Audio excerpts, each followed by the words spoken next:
مذہب امریکہ سے چلایا جا رہا ہے، جس کو عرب کنٹریز نے منظور بھی کر لیا ہے، مگر ابھی سعودی عرب تیار نہیں ہو رہا ہے۔ تو میں آپ سے کہنا چاہتا ہوں کہ اب بریلی سے اس کا جواب کون دے گا؟ ہم تو اپنی عمر طبعی کو پہنچ گئے، ہم سب اپنی عمر طبعی کو پہنچ گئے۔ اب اس نئے مذہب کا جواب کون دے گا؟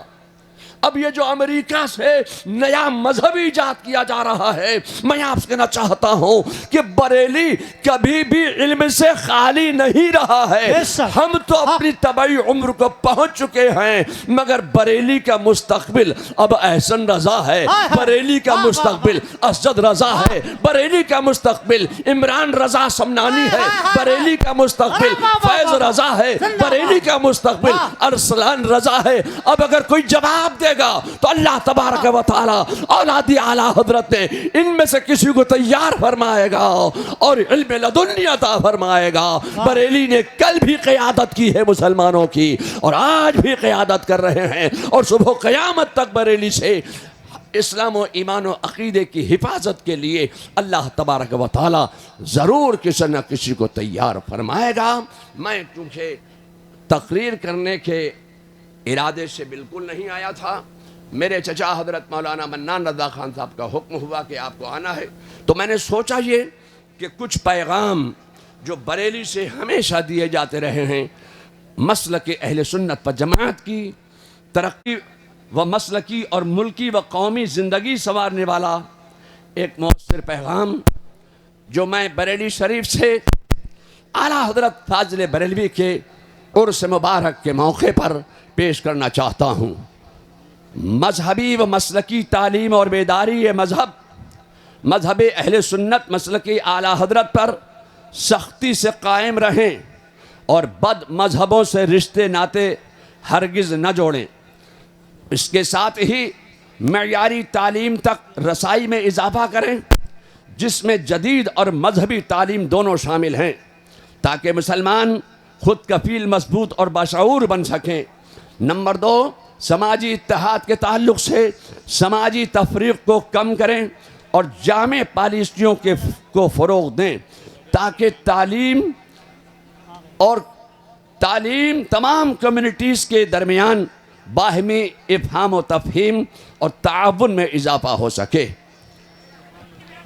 نعرہ تکبیر، نعرہ رسالت۔ مثبت قیادت کی حوصلہ افزائی کریں اور پرتشدد گمراہ کن نظریات کو توڑنے کے لیے کھلے مکالمے کی فضا کو قائم کریں۔ متحد اور اچھے بنیں، 5 وقت کی نمازیں پڑھیں۔ جس طرح رمضان میں مساجد آپ سے بھری ہوتی ہیں، اسی طرح ہر نماز کے لیے اکٹھے جائیں۔ اللہ و رسول کی رضا کے لیے عمل کریں۔ اللہ و رسول راضی تو سب راضی ہیں۔ جب آپ وقت پر نماز پڑھنے لگیں گے تو آپ متحد بھی رہیں گے اور نیک بھی بن جائیں گے۔ نماز آپ کو ہر برائی سے بچاتی ہے۔ نمبر 5، ہم آہنگی پیدا کرنے اور ملکی مفاد کے لیے سبھی اہل وطن متحد رہیں۔ اہل سنت بدعقیدوں سے ہرگز اتحاد نہ کریں، فضول باتوں اور گندی سیاست سے گریز کریں، پرہیز کریں۔ نمبر 6، دین و دنیا کی تعلیم خود بھی حاصل کریں اور دوسروں کو بھی سکھائیں۔ اسلام کے دیے گئے پیغامات پر سختی سے عمل کریں، اپنے پڑوسیوں کا خیال رکھیں، اپنے مسائل کو کورٹ پر کچہریوں پر تو ویسے ہی بہت لوڈ ہوتا ہے، کورٹ اور کچہریوں کو لوڈ سے بچانے کے لیے اپنے مسائل کو کورٹ کچہریوں میں لے جانے کے بجائے شریعت کی روشنی میں حل کریں۔ آپ کو دائمی سکون ملے گا۔ آپس میں باہمی مسائل کے حل کے لیے مہم شروع کریں۔ نمبر 8، غریبوں اور لاچاروں کا سہارا بنیں۔ اپنے شہروں اور محلوں میں ضرورت مند لڑکیوں کی شادی کے لیے مہم شروع کریں۔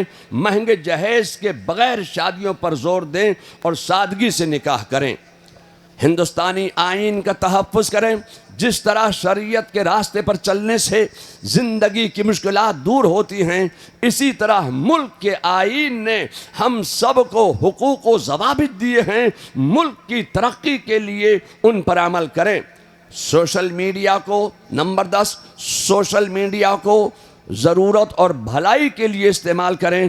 سوشل میڈیا پر غیر ضروری چیزوں اور غلط پوسٹوں کو نظر انداز کریں اور ڈیلیٹ کریں. مسائل کا سبب بھی بن سکتا ہے، اسی لیے اسے بہت سمجھداری سے استعمال کریں.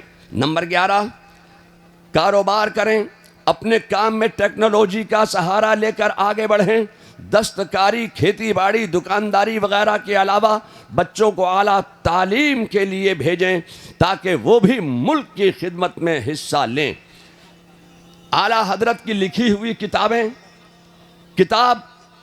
تدبیر فلاح و نجات پڑھیں اور اعلیٰ حضرت کے 2 نکاتی پروگرام کو اپنے معاشرے میں نافذ کریں. چھوٹے بڑے کاروبار سے جڑیں.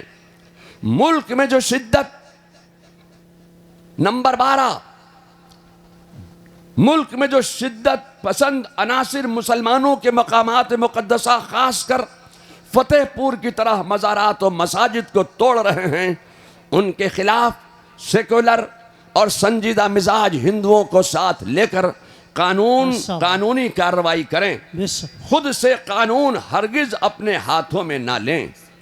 نمبر 13 مذہب کے نام پر جو ماب لنچنگ ہو رہی ہیں، ان کی روک تھام کے لیے مقامی پرشاسن اور حکومت کے کارندوں سے وفد کے ساتھ ملیں اور سنوائی نہ ہو تو کورٹ کا سہارا لیں.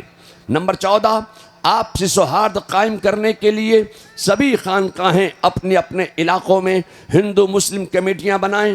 ایک دوسرے کی مذہبی رسموں میں شامل ہوئے بغیر شریعت و مسلک کے دائرے میں رہ کر نفرتوں کے خاتمے کے لیے کوششیں کریں اور آپسی بھید بھاؤ کو ختم کریں. نمبر 15 عرس اعلیٰ حضرت میں آنے والے سبھی حضرات یہاں سے اعلیٰ حضرت کی کم از کم ایک چھوٹی یا بڑی کتاب خرید کر ضرور لے کر جائیں. اگر اردو نہ بھی پڑھ پاتے ہوں تب بھی گھر میں رکھنے یا اپنے یہاں کی مسجد میں رکھنے کے لیے ضرور اس کو لے کر جائیں. یہ میں نے 15 نکاتی پروگرام پیش کیے ہیں.